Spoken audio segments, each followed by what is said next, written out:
Si Team Lucky ay may kakaibang kakayahan na walang sinuman ang nagnanais, ang makita ang natitirang oras ng buhay ng bawat tao sa pamamagitan ng hindi nakikitang countdown ng mga numero. Kaya naman lagi siyang nakasuot ng itim na salamin tuwing lumalabas ng bahay. Isang araw, habang naglalakad sa isang kalye sa London, nahulog ang salamin ni Tim. Habang dinadampot, hindi sinasadya niyang nakita ang countdown na numero sa binti ng isang batang babae, 1 minuto at 3 segundo na lang ang natitira.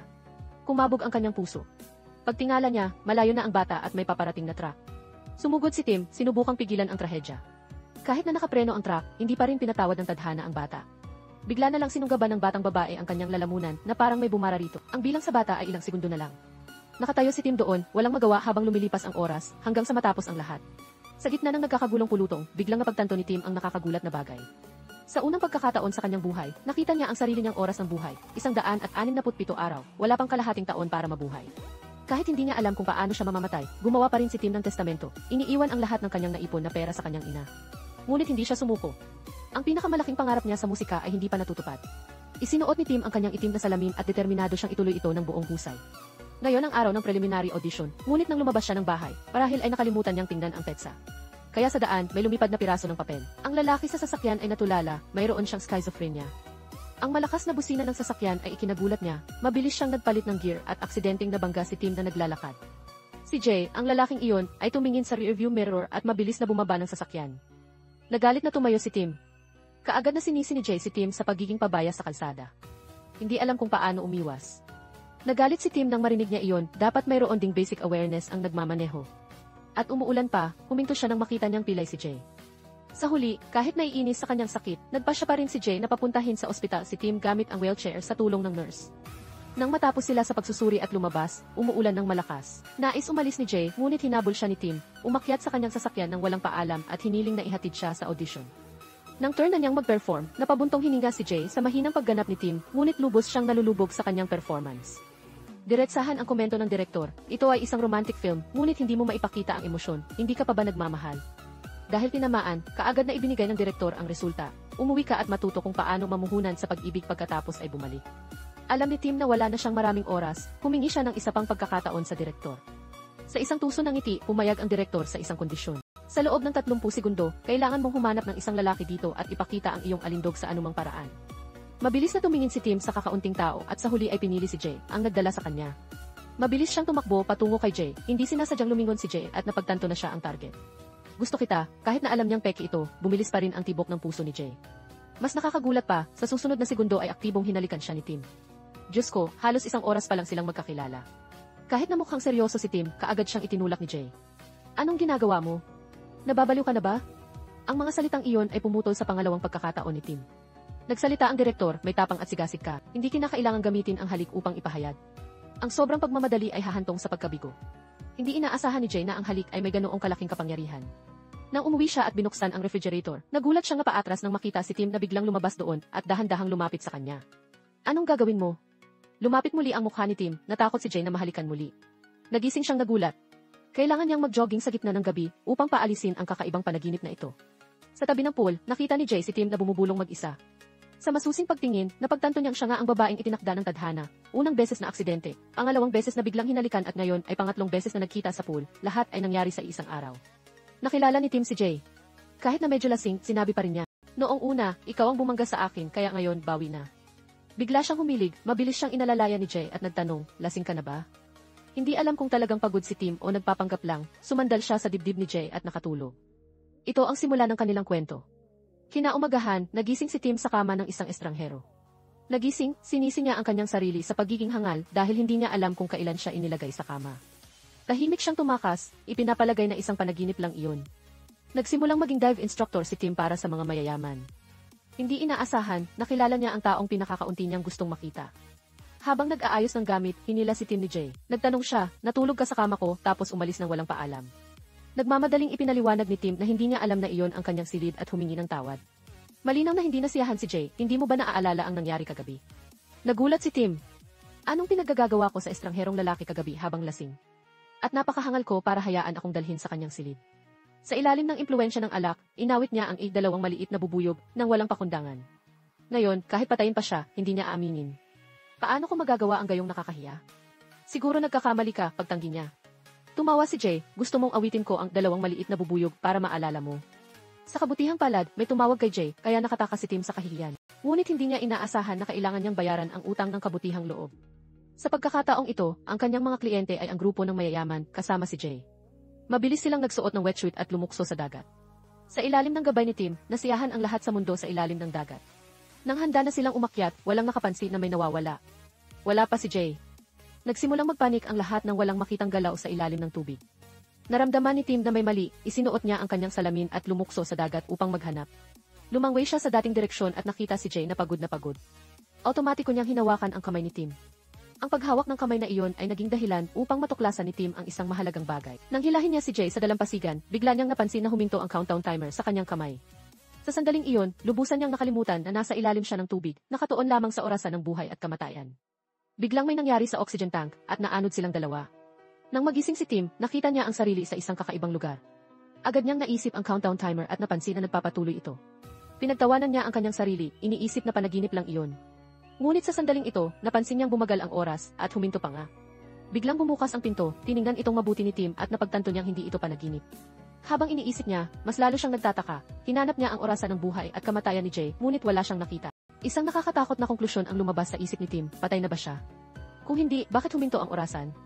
Mabilis siyang tumakbo palabas upang kumpirmahin kung ito ba ay kabilang buhay. Biglang nagsimulang tumakbo muli ang kanyang orasan, ngunit pagkatapos ay huminto muli. Tumingin siya kay Jay na papalapit at sunod-sunod na tinanong kung sino siya. Sumagot siya, nagpapanggap ka pa rin nawala ng memorya matapos mong sakupin ang aking puso. Interesado lang si Tim sa orasan ng buhay at kamatayan ni Jay.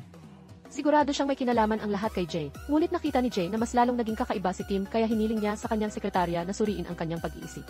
Biglang nasabik si Tim, sa wakas ay natagpuan niya ang pag-asa sa buhay. Hindi niya inaasahan na, sa natitirang 100 araw na lang para mabuhay, natuklasan niya na kapag malapit siya kay Jay, hihinto ang oras niya. Sinabi niya sa kanyang matalik na kaibigan ang tungkol sa paghahanap ng isang mayamang lalaki. Tuwang-tuwa ang kaibigan niya, kung kasama mo siya, hindi mo na kailangang makipagkita kay kamatayan ng maaga. Bukod pa rito, tutulungan kita ng buong puso. Ang masigasig na tulong ng kanyang matalik na kaibigan ay nagpanginig kay Tim sa hiya. Upang lapitan si Jay, nagpanggap si Tim na nagkataong nakita siya sa ulan, sinusubukang maging cute. Ngunit tinanong lang ni Jay, ang huling pinsala ay hindi naman nakasira sa utak mo, di ba? Sinungga ba ni Tim ang pagkakataon, agad na umamin, gusto kita. Ngunit hindi, wag magmadali. Naging awkward ang sitwasyon, ngunit hindi ito nakaapekto sa kanyang determinasyon. Sinimulan niyang subaybayan ang bawat galaw ni Jay. Basta't nasa loob siya ng 5 metro mula sa kanya, hihinto ang kanyang orasan. Kahit ilang beses pa lang silang nagkita, desidido pa rin siyang mapasa kanya ang lalaking ito. Lumitaw siya sa harapan ni Jay, sinusubukang lumapit. Sinimulan niyang ipakita ang mga bagong natutunang nakakaakit na galaw, ngunit walang reaksyon ang kabilang partido. Para mabuhay, naglakas loob siyang lumapit at diretsong umamin, mahal na kita. Ngunit inakala ni Jay na may problema siya, tumayo at umalis. Hindi inaasahan ni Tim na uminom siya ng isang baso ng alak, marahil upang magkaroon ng lakas ng loob. Hindi rin maintindihan ni Jay kung anong balak niyang gawin. Pumikit si Tim, bahagyang umiti na nagpapahiwatig na pwede siyang halikan. Hintayin ang ilang sandali ng walang galaw, iminulat niya ang kanyang mga mata at sa sumunod na segundo ay binuhat siya palabas ng mga tao, nabigo na naman siya. Hindi alam ni Tim na may bihirang sakit si Jay na nagdudulot sa kanya ng pagiging balisa. Lahat ng bagay sa paligid niya ay maaaring magbago ng anyo sa kanyang paningin. Isang ordinaryong nakabiting ilaw ay biglang nahulog sa kanyang guni-guni. Para makontrol ang kondisyong ito, kailangan niyang subukang manatiling kalmado para bumalik sa normal ang lahat. Ito ang hallucination disorder na mayroon siya. Habang nag-ensayo, biglang nakita ni Jay si Tim na lumitaw sa likod niya, ngunit nang lumingon siya ay wala namang tao. Nagsimula siyang makaramdam ng pagkabalisa. Ang kanyang sekretarya ay biglang naging kamukha ni Tim. Napagtanto na muling lumitaw ang mga sintomas ng guni-guni, agad siyang nagpatawag ng doktor sa bahay para gamutin. Batay sa paglalarawan ni Jay, natuklasan ng doktor ang malaking problema sa pagkakataong ito. Ang tibok ng puso sa pagsusuri ay walang kinalaman sa mga sintomas. Hiniling ni Jay sa doktor na ipaliwanag sa simpleng wika. Pinayuhan ng doktor, subukan mong lampasan ang kalagayang ito. Ibig sabihin ay harapin ang kinakatakutan mo. Baka makahanap ka ng sagot. Nang gabing iyon, muling hinarangan ni Tim ang sasakyan ni Jay. Tahimik niyang tinanong ang sarili, bakit ba palagi siyang nasa paligid ko? Hindi diretsahang masabi ni Tim na matutulungan niya siyang ihinto ang orasan ng buhay at kamatayan. Hindi mo ba talaga ako gusto? Kailangan kita. Hindi maintindihan ni Jay ang ibig sabihin ng kailangan, ngunit gusto niyang linawin, hindi ako tulad ng ibang mapagkunwari. Mali ang taong nilapitan mo. Biglang hinawakan ni Tim ang kanyang kamay, mahinang binigkas ang tatlong salita, talagang kailangan kita. Nang sila ay nasa isang awkward na sitwasyon, biglang lumitaw ang isang grupo ng mga sundalo. Lalo pang nawala ng kontrol si Tim. Kahit wala ng 100 araw para mabuhay, sa loob ng sasakyan, labis siyang natutuwa, kumakanta pa nga. Dahil sa kanyang tiyaga, sa wakas ay napasuko niya ang lalaking ito na kanyang tagapagligtas. At tama nga, nakita niya ang orasan ng buhay at kamatayan sa kanyang kamay na huminto. Alam niyang malapit na si Jay. Tinitigan niya ito at mabilis na binuksan ang pinto para sa kanyang tagapagligtas. Diyos lang ang nakakaalam na kagabi, makapal ang mukha niya na kumapit dito at umamin, ngunit wala siyang tugon. Biglang, lumitaw ang tatlong mandirigma. Agad na nagpakita ng mukhang gustong makipag-away si Jay. Natakot ang tatlo sa kanyang presensya. Sa isang salita lamang, dinala na sila sa istasyon ng pulisya. Nang mag-scroll si Tim sa kanyang telepono, natuklasan niya na ito pala ang kanyang plano. Lumabas na napakaduwag ni Jay, umarkila siya ng tatlong tao upang gumanap bilang mga mandirigma. Nang gampanan ang eksenang E-Beauty Saves the Hero, hindi nakita ni Tim ang mensahe ng kanyang kaibigan kaya nabuking siya sa mismong lugar. Ang pinakamahigpit na pulis ay iginiit na ang partido ay kailangang dumating upang ayusin ang problema bago sila payagan na umalis. Sa sobrang tagal ng paghihintay, napagod si Tim at nakatulog sa balikat ni Jay. Mahigpit pa ring hawak ang kanyang damit at bumubulong na huwag siyang umalis. Hindi maintindihan ni Jay kung bakit naalala niya ang eksena kung saan isinakripisyo ni Tim ang kanyang sarili upang iligtas siya sa dagat. Automatiko niyang hinawakan ang kamay nito. Sinabi niya sa kanyang sarili na ito ay para lang makabayad sa kanyang utang na loob, pansamantala lang niyang hahayaan si Tim na manatili sa tabi niya. Ngunit ang dahilan na ito ay ganap na nagpabago sa kanilang kapalaran. Sa totoo lang, napakasimple lang ng hiling ni Tim. Nais lang niyang humaba ng ilang araw ang kanyang countdown timer. Dahil dito, patuloy siyang nagpasalamat kay Jay sa pagpayag na maging driver niya. Naisip ni Jay na napakadaling bigyang kasiyahan ang mga babae ngayon. Ngunit tila may naalala si Tim, seryoso siyang nagtanong tungkol sa kalusugan ni Jay. Nagtatakang tinanong ni Jay kung bakit interesado si Tim sa kanyang kalusugan. Mabilis na ipinaliwanag ni Tim na dahil boss niya si Jay, direkta itong nakakaapekto sa oras na maaari siyang magtrabaho. Sino ang nakakaalam kung may mangyayari sa iyo bukas? Sa oras na iyon, maaari rin akong mabilis na mawala ng trabaho. Kaya, lalo niyang pinayuhan si Jay na pangalagaan ang kanyang kalusugan, huwag kalimutang magpa-check up at huwag gumawa ng mapanganib na bagay. Nang marinig niya iyon, bumilis ang tibok ng puso ni Jay. Pagdating niya sa opisina, may tumawag kay Tim at pinuri ang kanyang boses dahil napakaengganyo nito. Labis na nasabik si Tim dahil iyon ang direktor na kanyang pinag-audisyonan. Nagpasalamat siya na walang tigil sa kanya, ngunit si Jay na nakatayo ay tila hindi masaya. Sa unang pagkakataon na pinuri ng direktor, hindi napigilan ni Tim ang kanyang lihim na tuwa. Ngunit hindi maintindihan ni Jay kung bakit siya nakakaramdam ng pagkabalisa. Pagkatapos, ibinuhos niya ang kanyang galit sa larawan sa dingding at sinabihan ang sekretarya na palitan ng iba. Nagtanong ang driver, ang galing mo talagang magplano ng oras. Tuwing 3 buwan ay nagpapalit ka ng bago. Ang mga salitang ito ay nagbigay kay Jay ng bagong ideya. Ibig sabihin, pagkatapos tingnan ang isang tao nang matagal ay magsasawa ka rin. Nang gabing iyon, nagsimulang maghanap si Tim. Ayon sa kanyang kahilingan, umatras siya ng paunti-unti. Hindi maintindihan ni Tim ang kahulugan, ngunit nagkunwari si Jay na mabuti para sa kalusugan ang pag-atras. Gusto niya talagang tignan ng matagal si Tim hanggang magsawa siya at hindi na siya bigyang pansin. Dahil tila mayroon siyang issue na pumipigil sa kanya na lumalim ang relasyon nila. Bigla, nawala ng balanse si Tim at hinila siya ni Jay pabalik. Ang paghila na ito ay nagdulot ng malaking problema, ang oras na huminto na ay biglang humaba. Natuklasan din ni Tim na may kakaiba sa kanyang orasan. Sa puntong ito, hindi na siya nag-aalala sa kahihiyan. Hindi na siya nag-aalala sa kahihiyan dahil ganap na siyang nalilito. Huwag na huwag kang magiging driver ng mayaman, mga babae, babala ng isang tao kay Tim. Sino ang nakakaalam kung gaano kalakas ang mga babae sa likod ng mga mayayaman? Kinabahan si Tim sa tingin ng babae. Ngunit sa totoo lang, mas kinabahan si Jay kaysa sa kanya. Lumabas na matagal nang inayos ng pamilya ni Jay ang kanyang kasal. Pinilit siyang halikan ang anak ng isang makapangyarihang pamilya. Kinabahan si Tim dito, ngunit ano pa ba ang mas nakakatakot kaysa sa kamatayan? Napansin ng mayaman at bihasang fiant ni Jay na may kakaiba sa pagitan nila ni Tim. Sa rearview mirror, maingat niyang pinagmasdan si Tim at napagtanto na ito ang babaeng kasama ni Jay sa diving noon, kaya pala matagal na silang magkakilala. Pinauwi ni Jay si Tim bilang kanyang driver, ngunit iginiit ng kanyang fiant na imbitahan si Tim para sa hapunan. Ang dahilan ay para magpasalamat sa pagliligtas kay Jay noong nag-diving. Bagamat tumanggi si Tim, pinutol siya ng fiant, bakit ayaw mong tanggapin ang kabutihan? Sa huli, napilitang pumayag si Tim. Hindi niya inaasahan na bibigyan siya ng fiant ng malaking halaga ng pera. Kumain ka ng kumain at mag-order ng kahit anong mahal na gusto mo. Bayaran mo na lang pagkatapos. Nang makita ito ni Jay, sinabihan niya si Tim na umuwi na. Ngunit pinutol siya ni Tim, tinanggap ang pera mula sa fiant. Lubos na naiilang si Jay, ngunit sa buong hapunan, panay ang sulyap niya sa sulok ng silid kung saan nakaupo si Tim. Nang pumasok sa banyo ang fiant, hindi na nakapagpigil si Jay. Tumakbo siya kay Tim, hinila siya palabas at tinanong, wala ka bang dignidad? Paano mo hinahayaan ang ibang tao na tratuhin ka ng ganyan? Bakit mo hinayaan na tratuhin ka ng ganoon? Ikinagulat ni Jay ang sagot ni Tim, anong kinalaman ng pagkain sa dignidad? Matatanggap mo ba na ang taong gusto mo ay may kasal na? Nang matapos ang pangungusap, mabilis na tumaas ang bilang ng buhay ni Tim. Sa sandaling iyon, hindi na nakapagpigil si Jay. Binabati kita, nagtagumpay ka na pumasok sa aking puso. Mula nang sikreto mong hawakan ang aking kamay sa sinihan, hindi na tumigil ang tibok ng puso ko. Gusto lang ni Tim na subukan kung ang paghawak kay Jay ay magpapataas ng kanyang oras ng buhay. Ngunit hindi niya inaasahan na masyadong malakas ang lalaking ito. Kaagad pagkatapos, inagaw ni Jay ang kalahating piraso ng cake sa bibig ni Tim. Ang nakakagulat ay ang taong laging mahinahon tulad ni Jay ay kumilos ng padalos-dalos.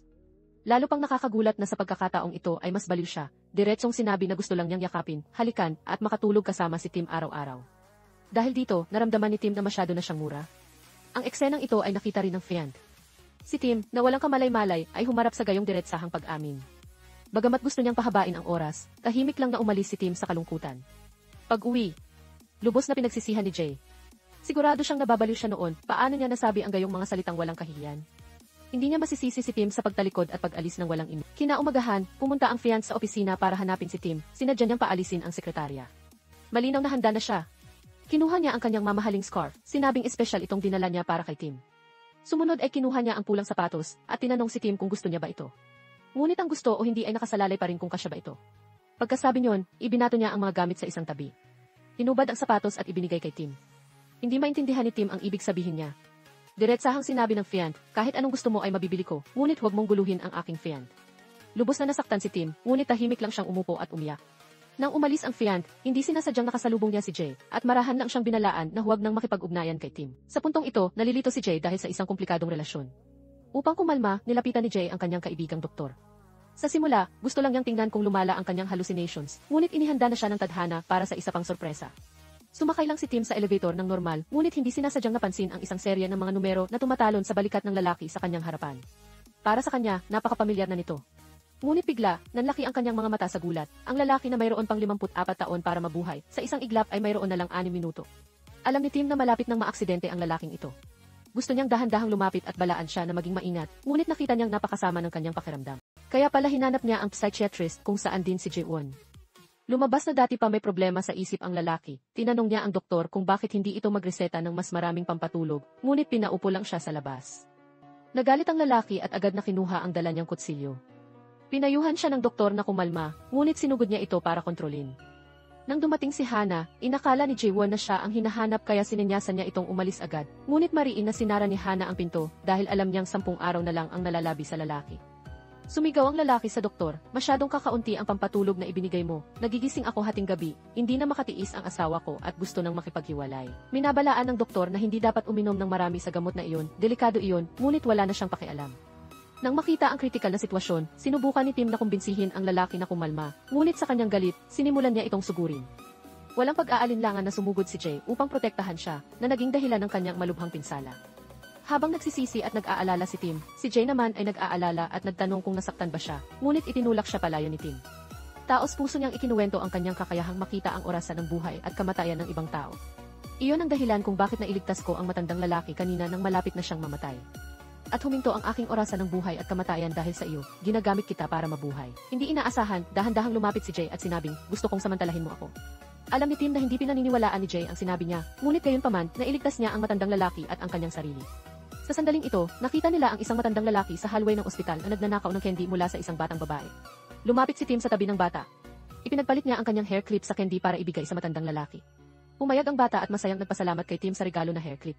Hindi maintindihan ni Jay, ngunit nakita niyang labis na nasiyahan ang matandang lalaki. Masaya rin si Tim.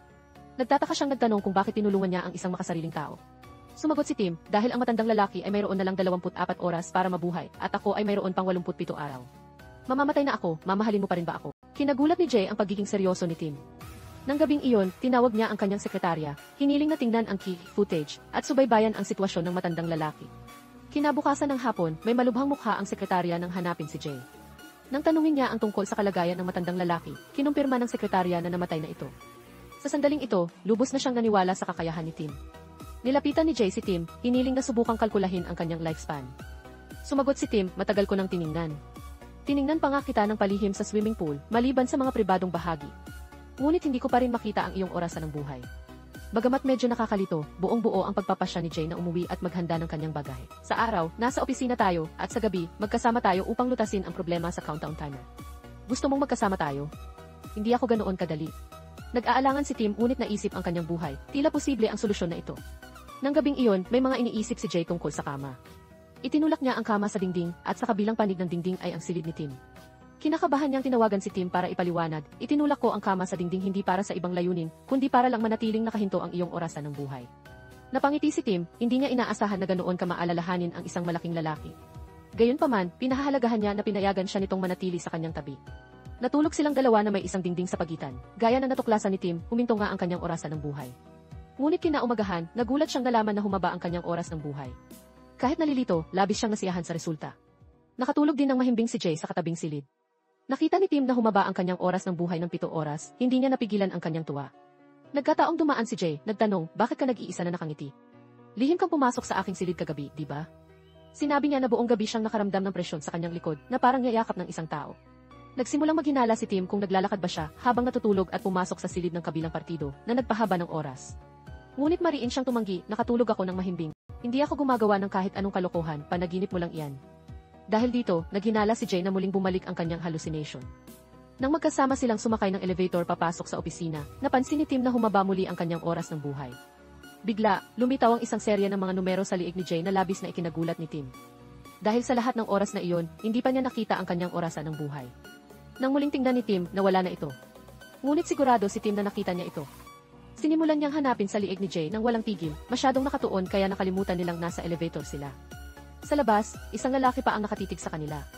Tumayo ka lang dyan para makita ko ng malinaw, sabi ni Tim. Nang mapansin niyang may nakatingin, mabilis siyang lumayo. Sinabi niya kay Jay at hindi napigilan ng blonde na lalaki ang pagtawa. Mabilis na nagbigay katwiran si Tim, huwag kang magkamali. May ipis sa kanyang damit, tinulungan ko lang siyang tanggalin. Mukhang hindi gaanong naniwala ang lalaki nang makita si Tim na pilit ipinapaliwanag ang nawawalang ipis. Halos matawa ng malakas si Jay. Sa kabilang banda, nang malaman na nagsisimula ng magkaroon ng pagdududa si Jay kay Tim, tahimik na naghanda ng plano ang Fiant. Habang naglalakad si Jay at Tim nang magkasama, bigla nilang nakasalubong ang isang magandang at elegante na babae na pumasok sa opisina.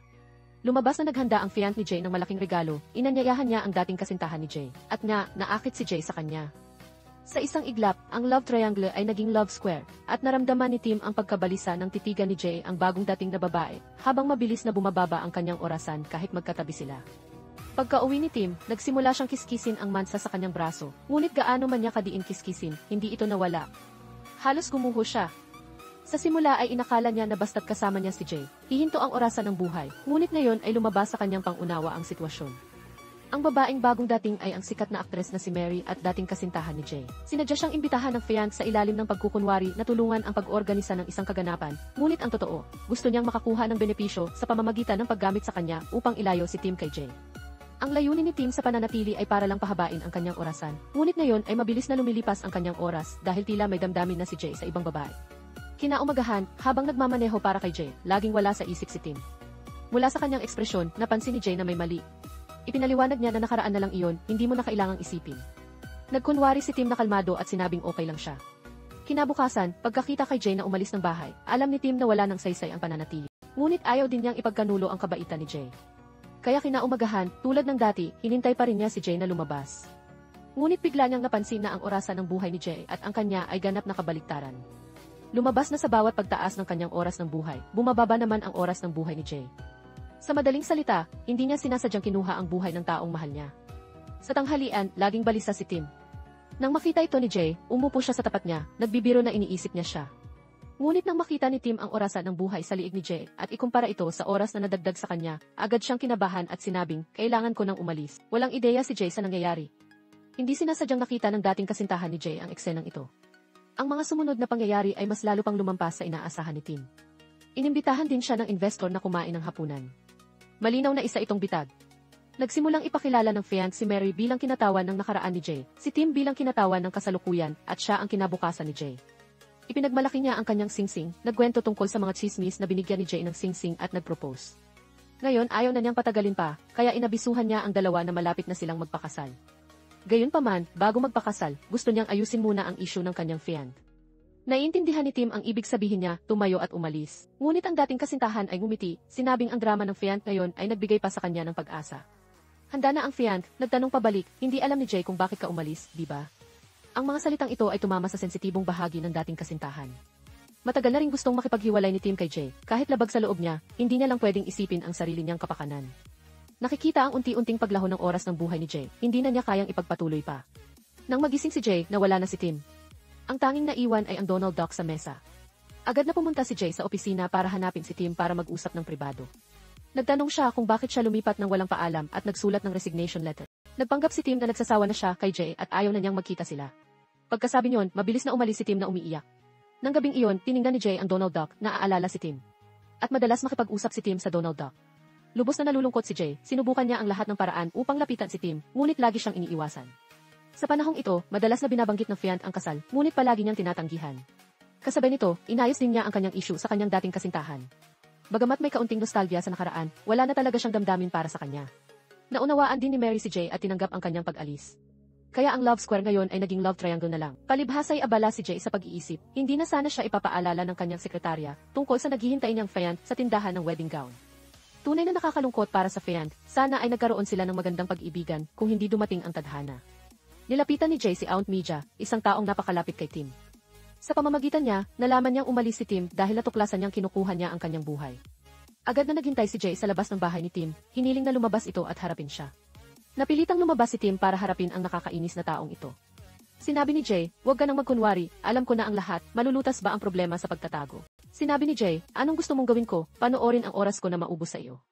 Diretsong pinagalitan ni Tim si Jay dahil hindi niya naiintindihan, ayaw kong makita ang taong mahal ko na mamatay kasama ko. Hindi inaasahan, niyakap siya ng hangal na ito, sinabing hindi sila maghihiwalay kahit mamatay pa.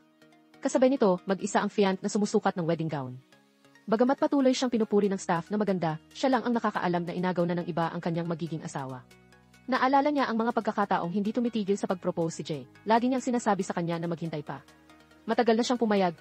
Dinala ng fiant ang kanyang mamahaling sapatos para hanapin si Tim, at sinabi pa rin ang lumang linya, "Bibigyan kita ng pinakamagandang bagay. Umalis ka na, mag-aral ka sa ibang bansa o manirahan sa ibang bansa. Pipiliin mo, babayaran ko lahat ng gastos." Nang marinig ni Jay na nagkita ang dalawa, agad siyang nagmadali na dumating. Una, malumanay niyang tinanong si Tim kung ayos lang ba siya, na ikinagalit ng fiant. Hinila niya ang fiant sa opisina at tinanong, "Anong gagawin mo kay Tim?" Sa huli, sino ba talaga ang fiant ko? Nasa puso mo pa ba ako? Humingi ng tawad si Jay at inamin na si Tim lang ang mahal niya ngayon, naganap na nagpagunaw sa kanya. Nang akmang aalis na si Tim, hindi sinasadyang nakita niya ang orasan ng buhay sa binti ng fiant na biglang bumaba mula 54 taon tungo sa 3 minuto.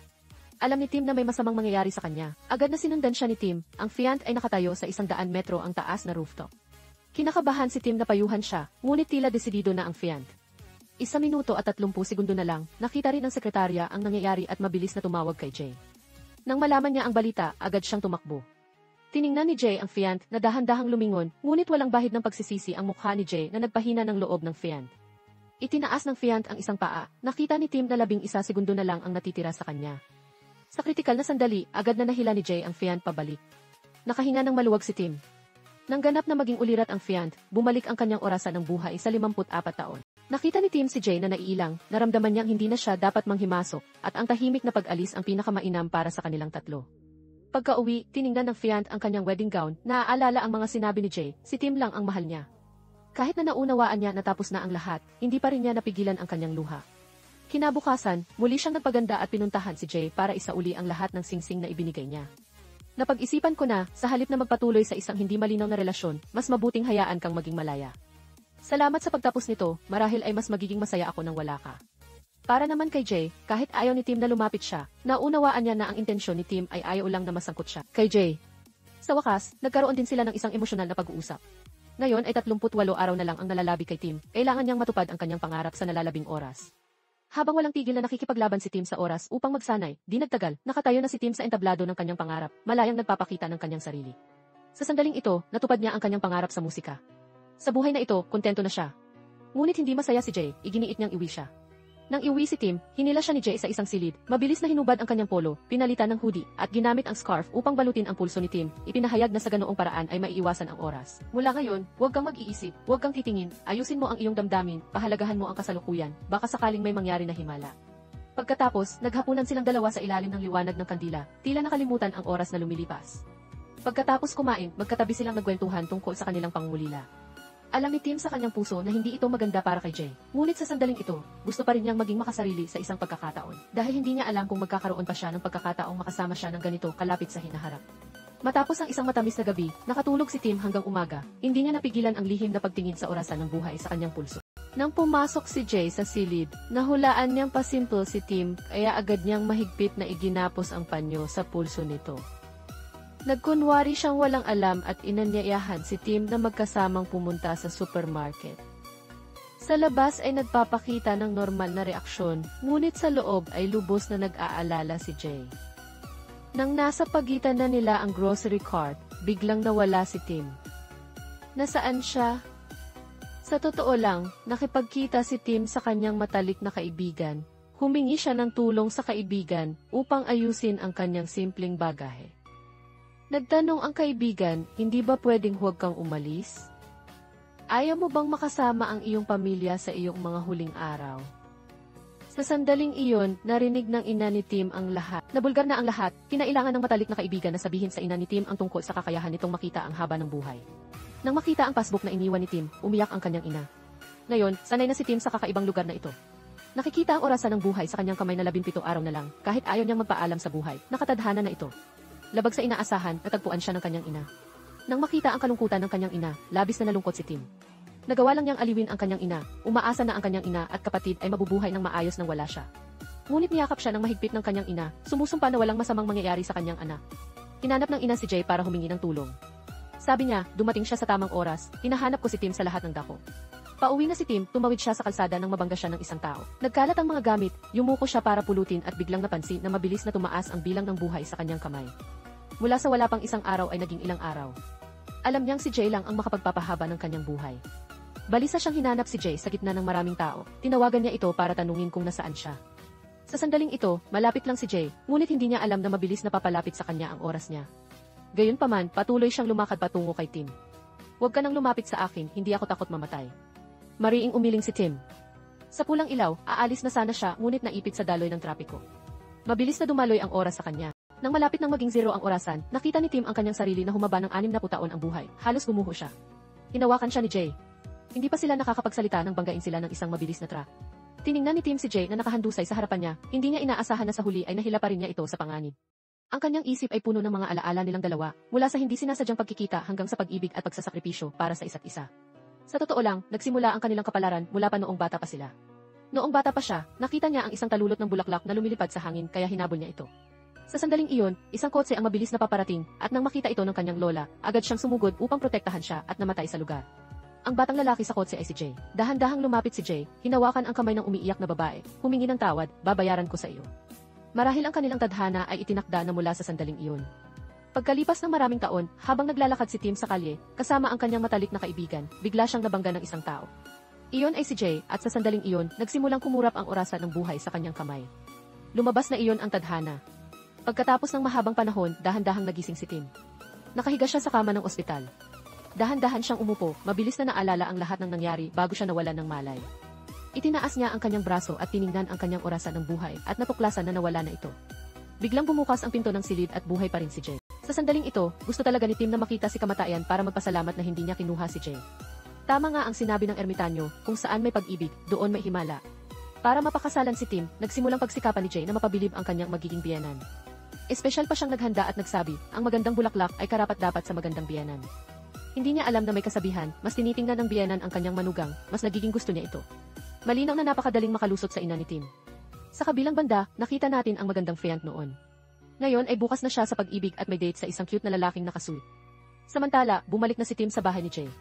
Kinakabahang sinabihan siya ni Jay na maligo muna. Napakasaya ni Tim sa sandaling ito, napakasarap sa pakiramdam na hindi na niya nararamdaman ang paglipas ng oras. Pagkatapos ng isang nakakapagod na gabi, natutulog pa rin si Tim habang gising na si Jay, mahinahon siyang tinitingnan habang natutulog. Nang makita niyang gising na si Tim, nagsimula siyang huminga ng normal. Kinuha ni Jay ang mga hikaw na inihanda niya kanina. Masayang sinabi ni Tim na paborito niya ang hugis talulot ng bulaklak. Sinabi ni Jay sa kanya na ang mga ito ay mga talulot na hindi kumukupas, sumisimbolo sa kanilang walang hanggang pag-ibig.